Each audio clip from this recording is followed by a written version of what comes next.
Pacientët e klinikës së onkologjisë sot zhvilluan protestë para Ministrisë së Shëndetësisë, duke kërkuar zgjidhje për mungesën e vazhdueshme të terapisë në klinikën e onkologjisë.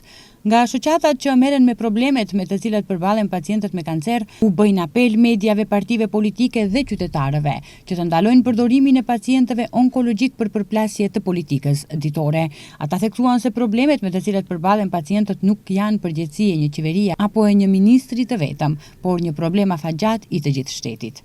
I dokолку problemet nese natmi, ne izeden mesec imаме... Nëse problemi nuk te kalohet dhe për një muaj, kemi sërish këtë problem. Ngecje prej 5, 1 jave apo 10 ditve, dhe nëse nuk tregohet saktësisht se tek cili furnizues është problemi, do dalim para të gjithë institucioneve. Nuk ekzistojnë studime klinike ku thuhet se ne mund ta anulojmë terapin për 10 ditë. Ky shtet për 5 vite të kaluara na mban në pasiguri, pa marrë parasysh se cili ka qenë ministër dhe kush ka qenë në pushtet. Nuk kërkojmë privilegje, por terapi në kohë dhe në vazhdimsi.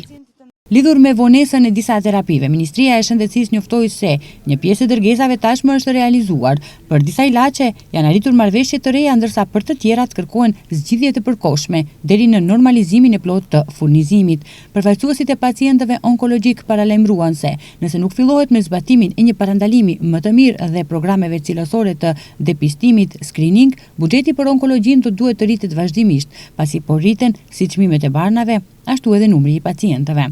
Një ditë më parë nga klinika njoftuan se për një pjesë të vogël të preparateve nga lista pozitive e Fondit për Sigurim Shëndetësor është evidentuar një vonesë afaqshkurtër për furnizim, të cilën e lidhin me disa faktorë si rritja e konsumit, numri më i madh i pacientëve, periudha ndërmjet dy procedurave të prokurorimit publik dhe mungesa e pjesshme e barnave te distributorët.